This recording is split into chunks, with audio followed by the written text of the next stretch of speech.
just a pleasure to have you here today. Oh, thank you, Janet. It's a pleasure to be here, and I'm really looking forward to our conversation. Yeah, same here. So I want to start out because obviously I went through this list of accomplishments that you have, and people don't always see the human person behind that. And they also, I talk to so many accomplished people and to so many executives, and people don't realize there's a person behind there and there's a journey to get to those things that I just referred to. So can you tell us a little bit about who is Dr. Lahey? Who is Lisa, the person behind it, and how did you get there?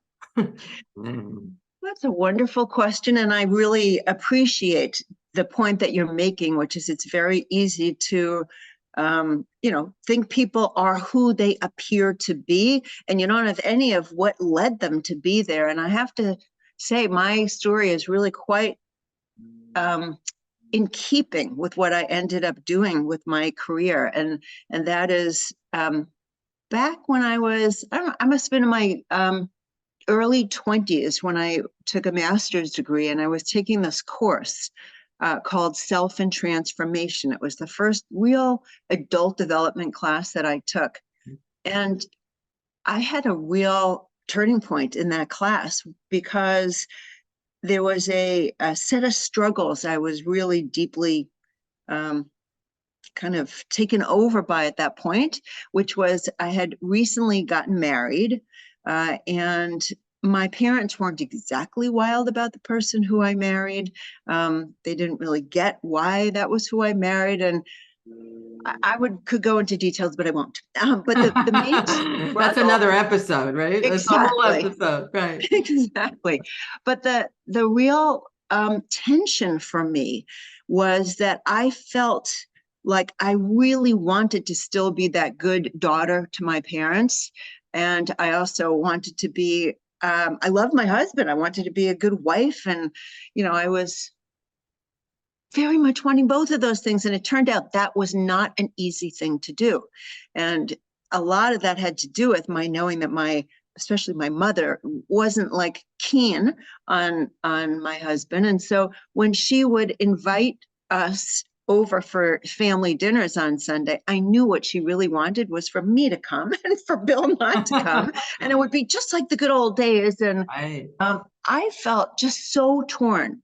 And so that's more the backdrop that I'm bringing you into around who I was as I sat in that course, this developmental psychology course. And I realized as I was being introduced to constructive developmental theory that, oh my God, this thing I was struggling with was that's a perfectly normal thing for an adult to be struggling with. And that I really understood from a conceptual perspective that what was happening for me was that I was caught between two sets of loyalties I had, and there was no clear self as a reference point who could actually make a decision which way to go and be able to just bear the outcome of whatever decision I was to make. So I recognized it was impossibly hard for me to disappoint my parents on the one hand, but I was being disappointed then because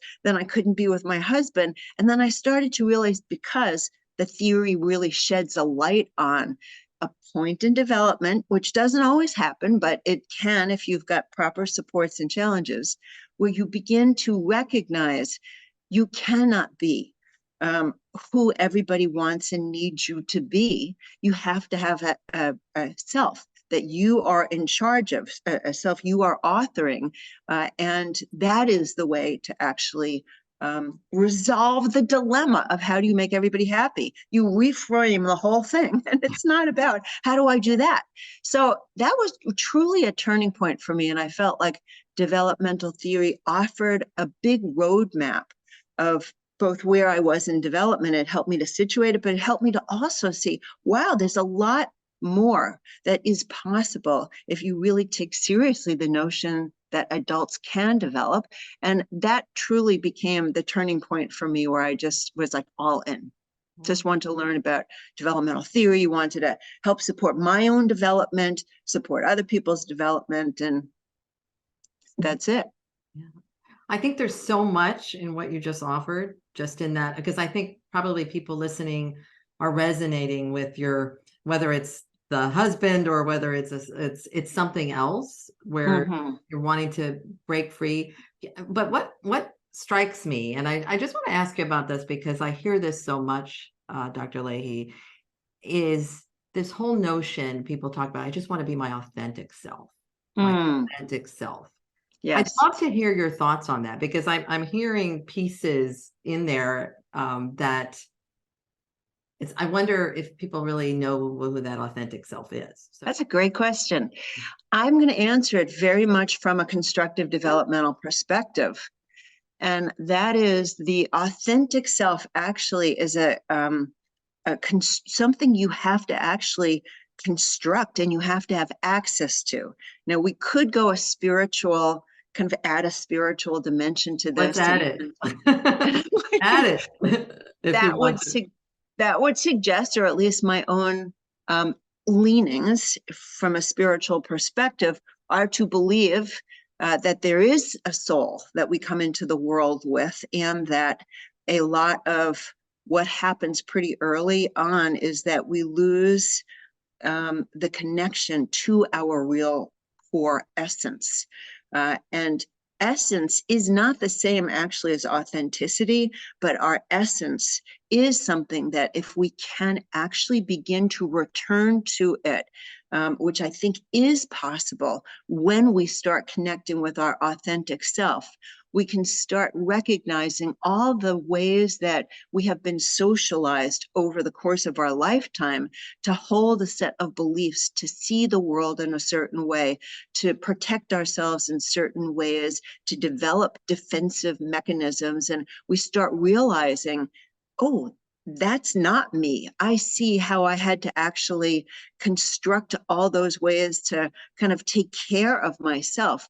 But I never actually was so connected to that self I needed to take care of. And that's what it is to really be trying, I think, to birth our authentic self, is to be able to, in a way, from a developmental theory, I'll say now, it's about anchoring in a set of core beliefs that we are willing to actually devote our lives to, we're willing to die for. If I'm being authentic, I am always keeping in view there is this North Star, I'm going to say just for shorthand, that is something I have said yes to. And I'm taking responsibility for living a life that is as consistent with that as possible, knowing that I'm a human being and I will have inconsistencies, but I see that as just that's part of what it is to be a human being. And I can learn from that. And a lot of the distinction in the simplest ways to me about having an authentic self compared to not is just this thing I was saying to you in the beginning of my story, which is, I'm sure, Right. how your question, Right. you formulated it, which is that we start realizing there is actually no way we will be able to make everybody happy, and that not only is there no way that could happen, but they're really at its core, it's a distorted aspiration Yeah. that comes out of the sense developmentally that the only way that I can have a sense of well-being is if I'm in harmony with the people who are looking to me to meet their expectations. We have people we know wished other things for us, but who also in their own evolution may not necessarily even recognize, well, where is their wish for us even coming from? Right. How Exactly. much has their wish that, to use the traditional, oh, you need to be some professional, a doctor, a lawyer, or something like that. Right. Where did that come from?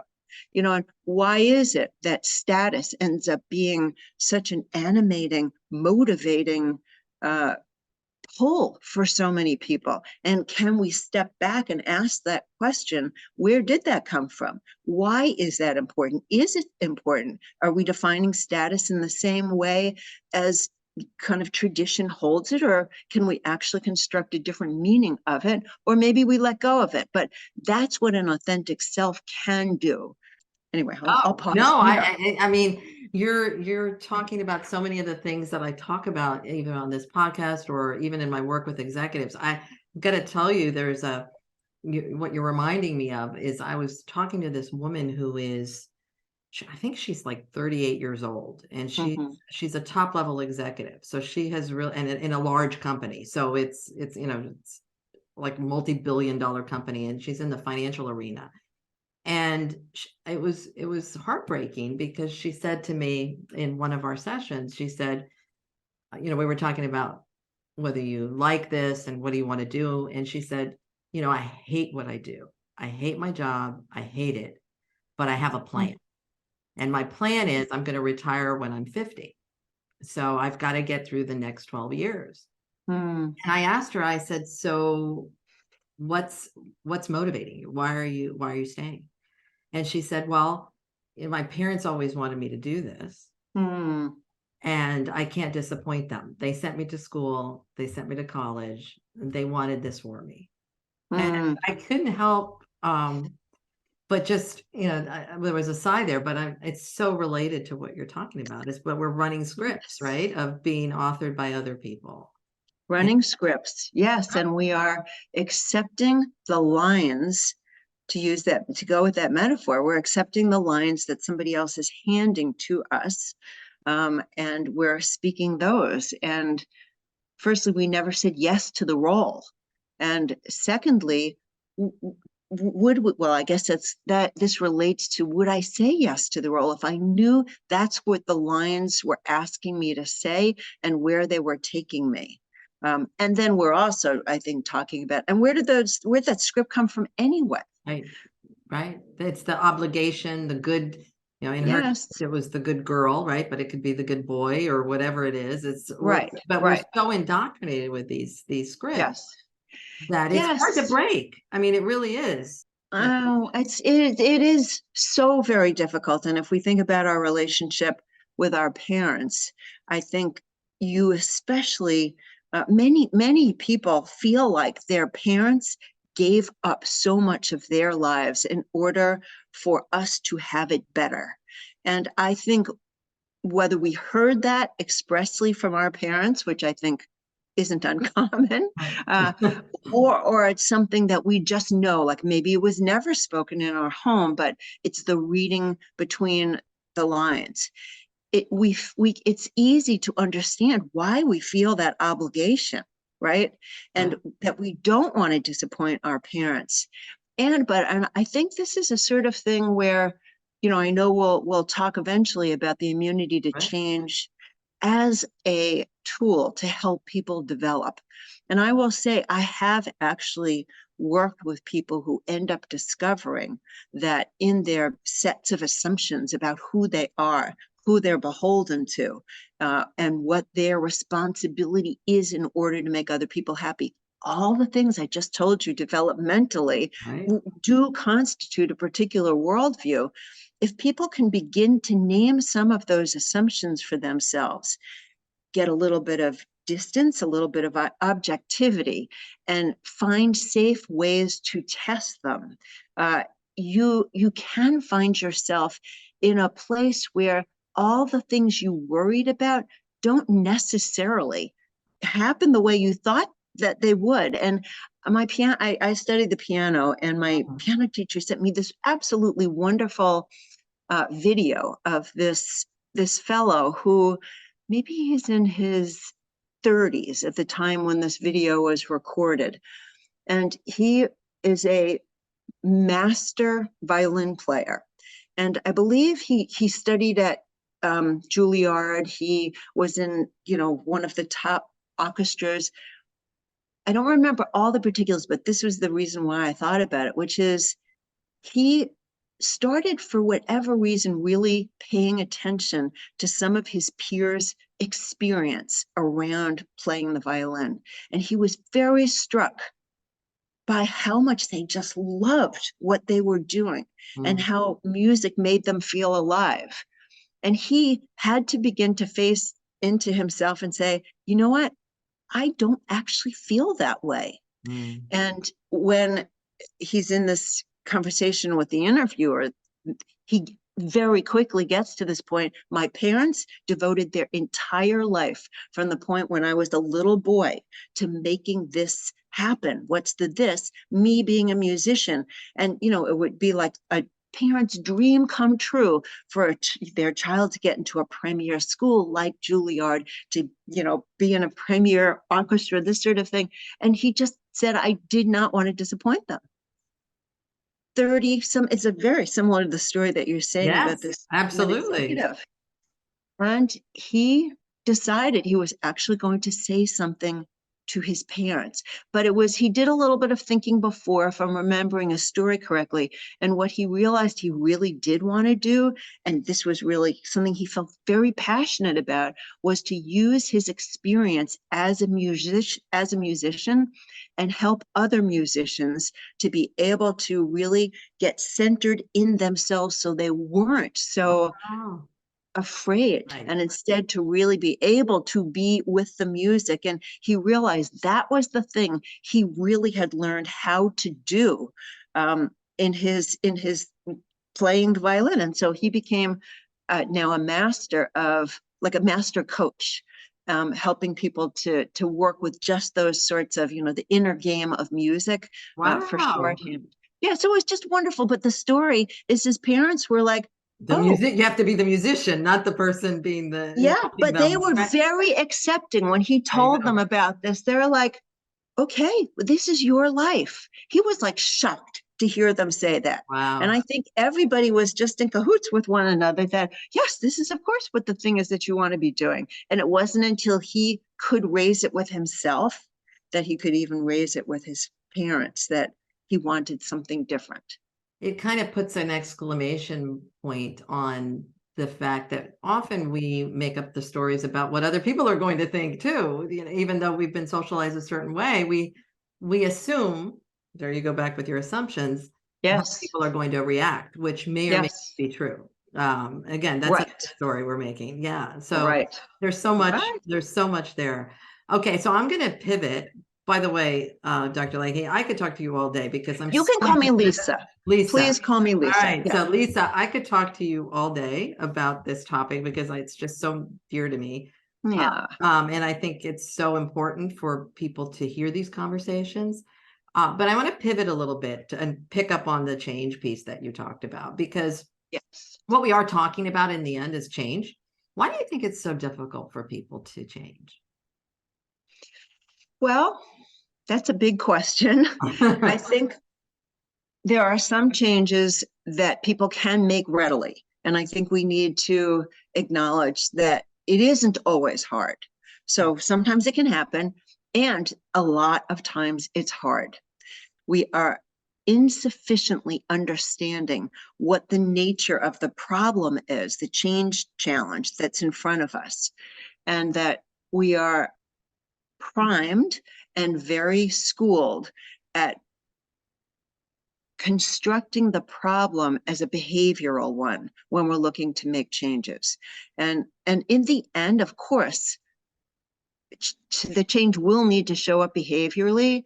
But if we are trying to, for example, you know, get better at, you fill in the blank, get better at delegating, that should show up in how I behave, of course.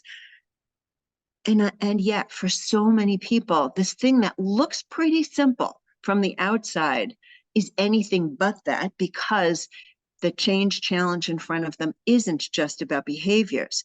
And this takes me to really the bigger idea behind why change is so hard, which is that in order for us to create sustainable change, we have to access the parts of us that tend to be invisible, unconscious, hidden to us. And we're not very What is schooled that? around how to do that, right? And so if we don't act, if we can't access that, we don't recognize that there's a part of us that, even though we do want to delegate, there's another part of us that always wants to be indispensable, always wants to be counted on. We often think we're just talking about changing behaviors directly here, and that's how we get ourselves into trouble. So we get into another layer of why change is hard, because first we tend to miss understand what actually is the nature of the problem. Is it more behavioral and technical, or is there something that's more of the inner landscape, more of our assumption and belief world that's at play? So we get that wrong. And then when we get that wrong and we just go at the change in a more direct way, and we're unable to make progress, now we have a whole new problem, which is that we tend to feel really badly about ourselves, sometimes even really like self-loathing around, I just I can't, cannot do this. Right. why can't I do this? What's wrong with me? And that, I think, is to me one of the most unfortunate outcomes of what happens as a consequence of people having the wrong conceptual models around how to make change happen, because it's a setup for them to not succeed. And then they feel badly about themselves. And then you get into a bad cycle. Yeah. Well, and not only that, I mean, sometimes your whole livelihood is at stake. You can be in an organization and I see this all the time with executives that they're being asked to make a change or change Yes. something about their behavior. Yes. It's really a lot more complex than that, as you just mentioned. And Right. then they're relieved from that role because they were unable To or make the change. seemingly unable to make that change. So there Yeah. are consequences that are sometimes, and which actually also provokes this fear of not wanting to test it out and all of those things. Right. You've talked about this, and I obviously know about this, but I want you to explain it. This concept of immunity to change. Talk a little bit about that. Well, I think maybe the best way for me to talk about it is to give an example of it, Okay. to make it a little bit more concrete for people.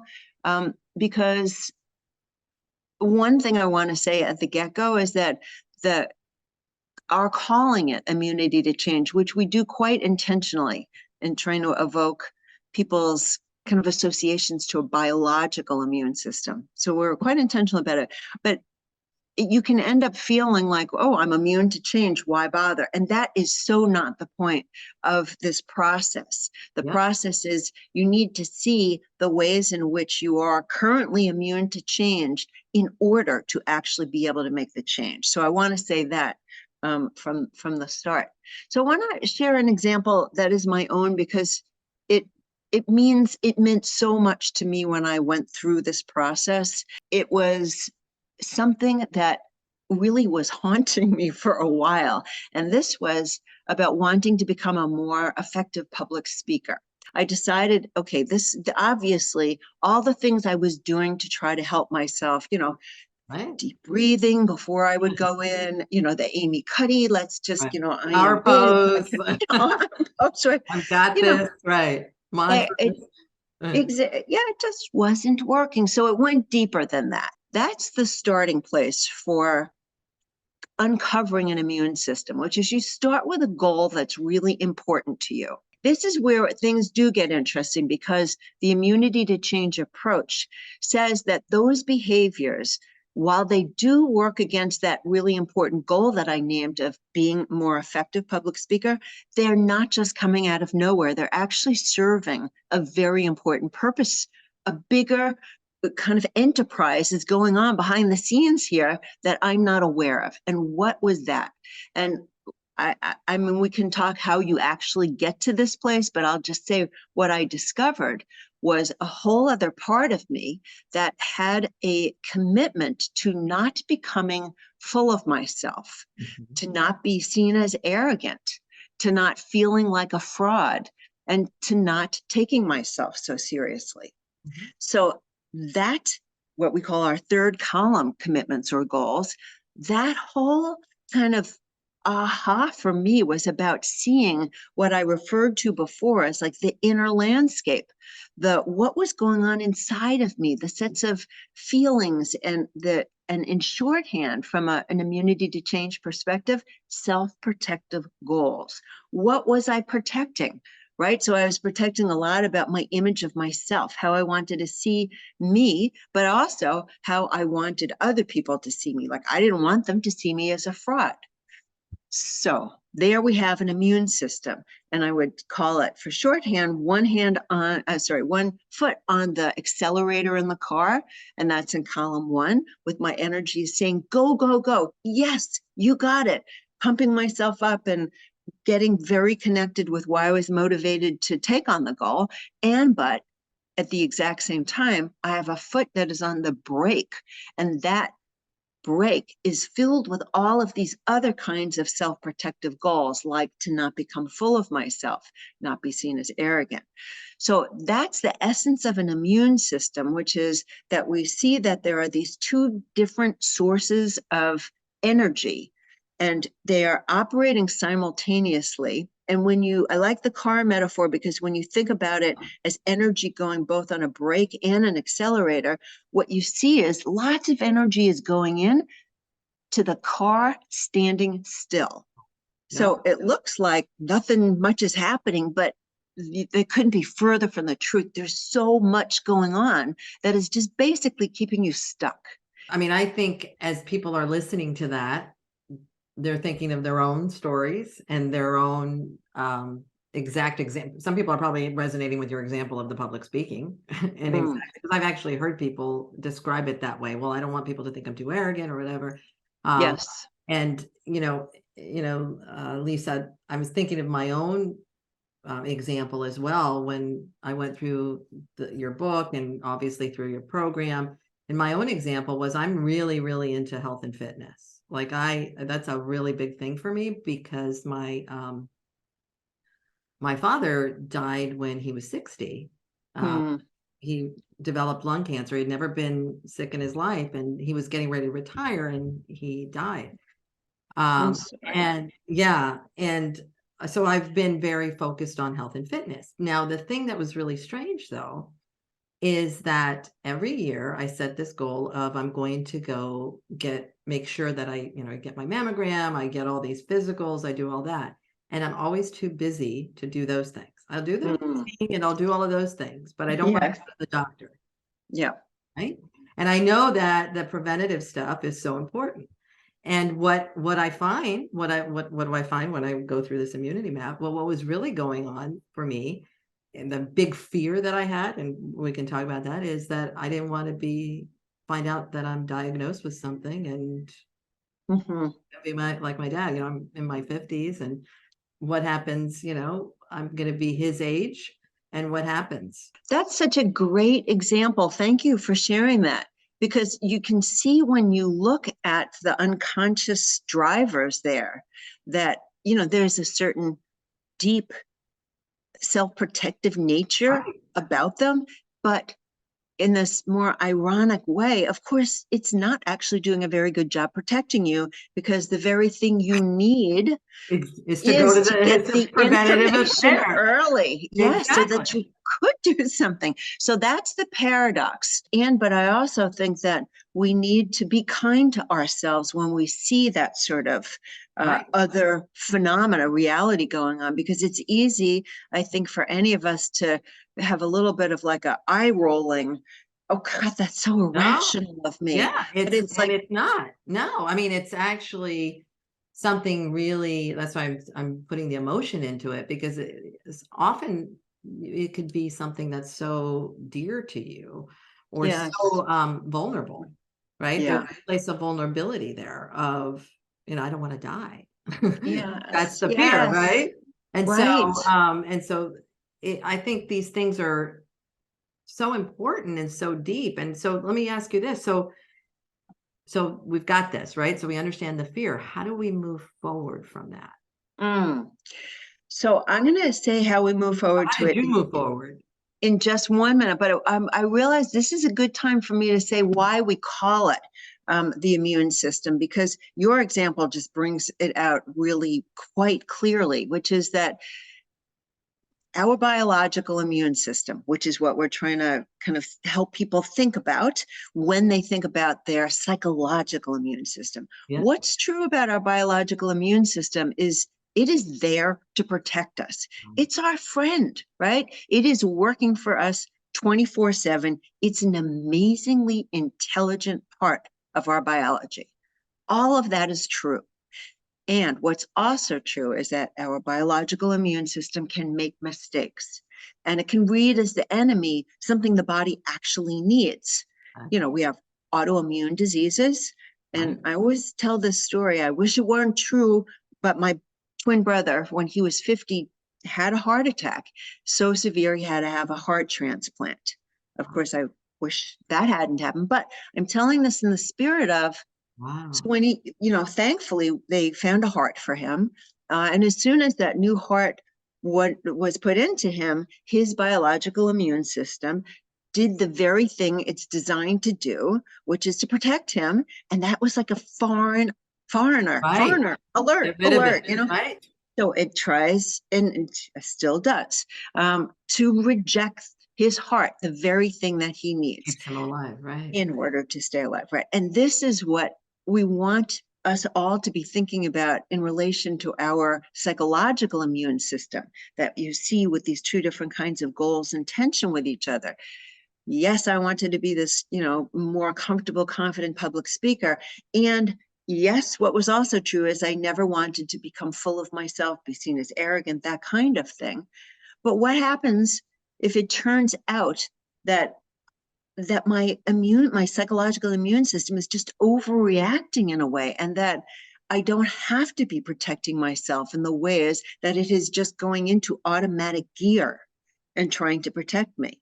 And that's what we want to just pause and say, whatever you see when you see your immune system, the opportunity is to both acknowledge it in its just sheer intelligence and beauty. That is an amazing thing. There's this automatic process for protecting ourselves. Right. It's amazing. Right. And I really think we need to respect it. And I think we also need to recognize it's not always right.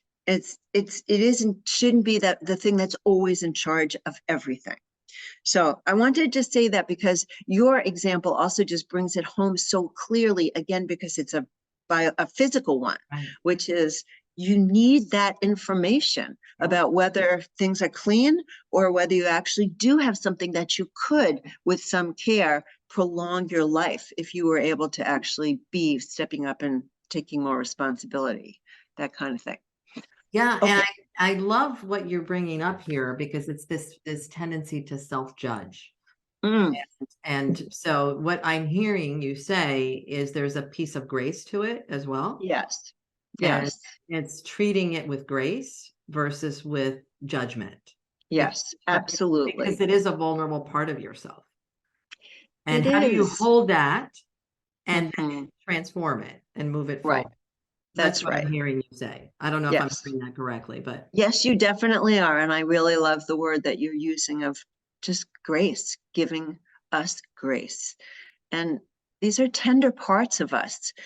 Just imagine someone you love was to tell you, I have a worry. I'm going to be like my father and die. You don't, it doesn't even occur to you to say, oh, don't be such a fool, right? go to the What's wrong with doctor. you? Make Go an to the doctor, appointment right? tomorrow. What's your problem? Right. Right, right. Exactly. Yeah. So I think if we could treat Or you should never be ourselves arrogant, Lisa. What's your problem? exactly, Right. right? Right. So if we could just treat ourselves the way we would listen to others who were sharing something tender with us and wanting to be there with care and compassion. I hear you, I see you.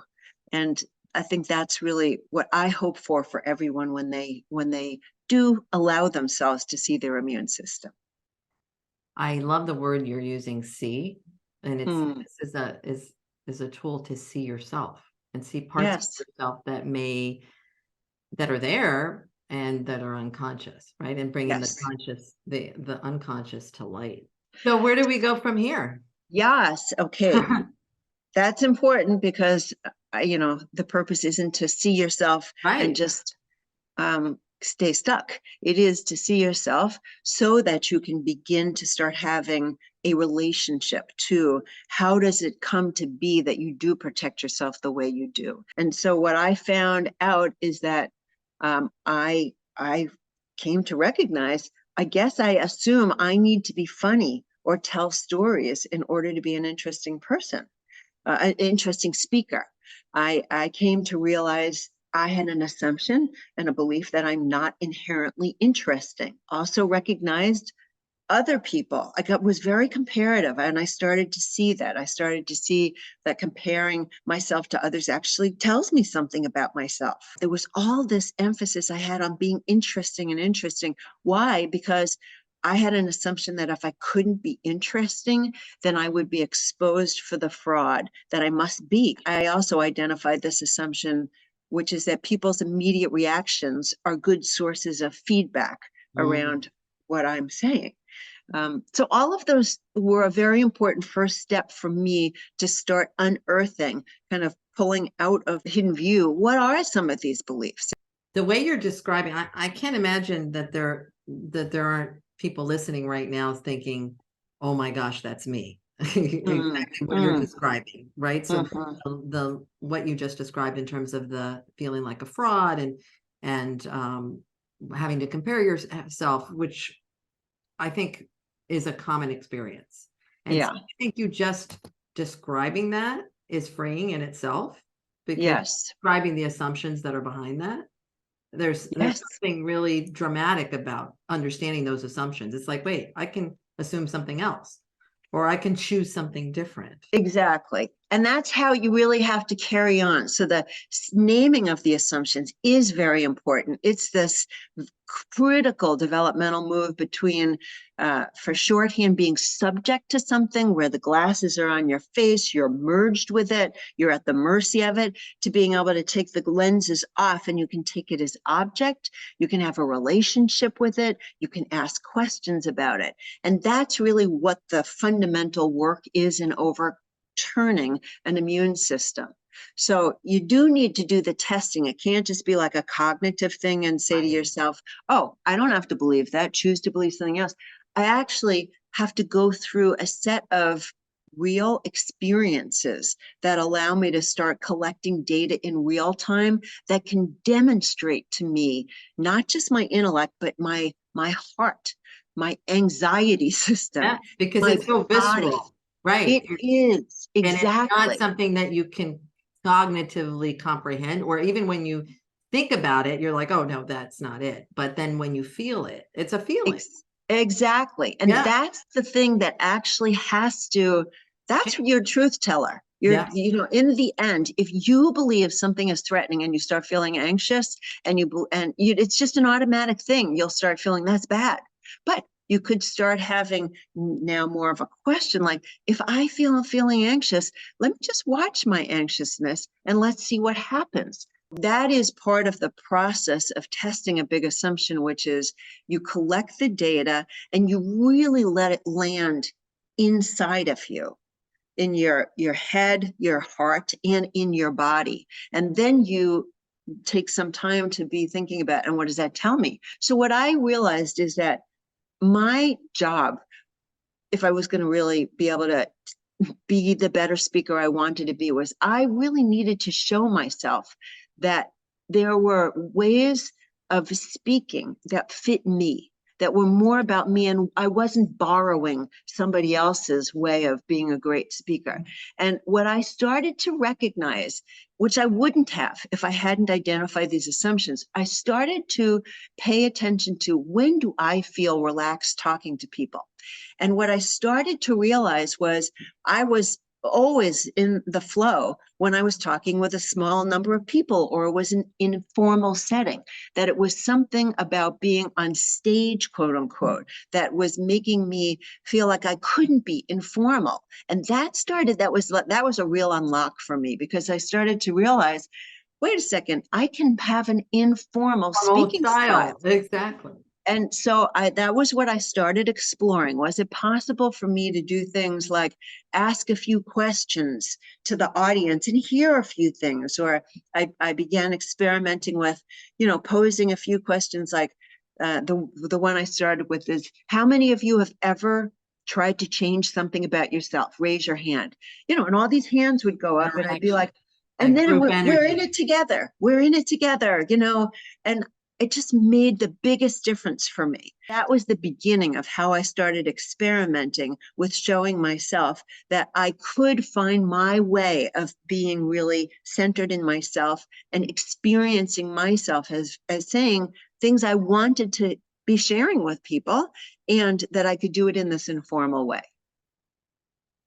What a tremendous example. I think this illustrates the model so well, but and I'm one who believes in practical application as well. And so I think what you just described, that whole experience really makes it come alive Yeah. of how we get in our own way. But that's not it's built, it's there to protect us, and then how we can begin to unravel that. And Yes. I love it. I just love it. Like I said, I could talk to you all day, Lisa, and I know we're just about out of time. So you've given us so much food for thought here in terms of change, because I know Can that. I ask you a question? Yes, absolutely. Okay. Obviously you don't have to answer this, but Yeah. because you were so generous sharing your own example, did you come to test a big assumption? And if so, what was it? And what'd you find out? Yeah. So the biggest, I mean, for me, a lot of it was that I'm going to die, that I'm going to, that I'm going to find out that there's something wrong with me. And that I'm going to die that I don't want to know. Mhm. It's uh, better to not know. Better to not know is Yeah. really the thing. And so what I started to do is sit with that. I mean, there was some grief there for me, in Mm. terms of unresolved with my dad dying so early. Yes. And so I had to sit with it for a little bit. And then I don't know, it was very interesting. I just started slowly making the appointments and saying, okay, this is good. There were a couple things that I found, and I thought, wow, it's a good thing I know this.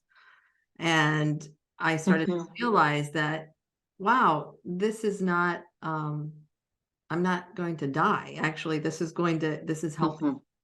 And I don't, Yes. it just kind of flowed by itself Yes. after Yep. that unlocking. But the Yes. unlocking was really important for me, is really understanding that it was about my dad, because I hadn't made that connection until I had Connection. community Right. map in Right. the session, when I got when I went through the facilitator training. So Oh, yeah. that's wonderful. Yeah. So That's it's so really great. powerful. So I'm going to give everybody the link to Mindset Work and to this Immunity and Change book, and also to some of your other works, but definitely to this, to learn more about these immunity maps, because I think it's so beneficial for individuals. It's beneficial for organizations. In the work I do as an executive coach, it's transformational, helping people Yeah. Yeah. unravel some of these things. So Yes. I just think we there is a process, and I think you walked us through it, that can help, because it's hard. I mean, you can uncover these assumptions on your own, but when you have a process to go through, Yes. it makes it so much more accessible, I think. Yes. And two things I want to pull out from what you said. Number one is the process itself is designed to help bring these things out. And if you do it with a buddy, with someone else, that's a really wonderful thing. Maybe even, I mean, with a coach is a really wonderful thing, because a coach knows the process. But to be in conversation with someone about it can be very, very helpful, because you don't have that moment of touching into something and then backing off of it. Right. You really can just hang in there. So I would encourage anybody who wants to explore seeing their immune system to try to do it. It's always worth trying to do it yourself, but to really, if you want to make a commitment to do it with someone else, I think you will probably get further. The other thing I want to call out is that this whole process is also applicable to teams, groups, and organizations. And the very same set of ideas are happening unconsciously at the group level and at a larger organizational level. So it's a whole other way that we use the tool. Oh, absolutely. And I see that application immediately. What I would encourage, and again, I always tell people on this show, I don't do like advertisements for books, and I'm not selling anything or anything, but your work, Lisa, in general, and not just Immunity to Change, but your work in general, ever since I was introduced to adult development, wow, back in the mid-90s in a graduate program, I've always been very, very curious about the whole area of adult development. And I would refer people to your work because it really, I read In Over Our Heads by Bob Keegan in the mid-90s in a program, and that just kind of blew my mind. And then after that, read a lot of the work you have both co-authored with him, and then the Immunity to Change workshop I went through with you as well. I can't say enough about how accessible your writing is as well, in terms of helping people understand it practically. Thank you. And so I think that if there was a good place to start, it would be with the Immunity to Change book. Just even start there. Yeah. Understand it a little bit more, because there's so much more than we were even able to discuss today. So yeah. Yes. I thank you so much for being here. This was such an incredible pleasure and honor for me just to have this conversation with you. And I think you've given us so much to think about. Well, thank you, Janet. You've been a wonderful partner in the conversation, and I really appreciate your sharing so much of your own insights as a coach, what you hear, the relevant examples that you just wove in, and also sharing your own experience with the Immunity to Change process. So thank you for that. Thank you, my wise woman. Be well.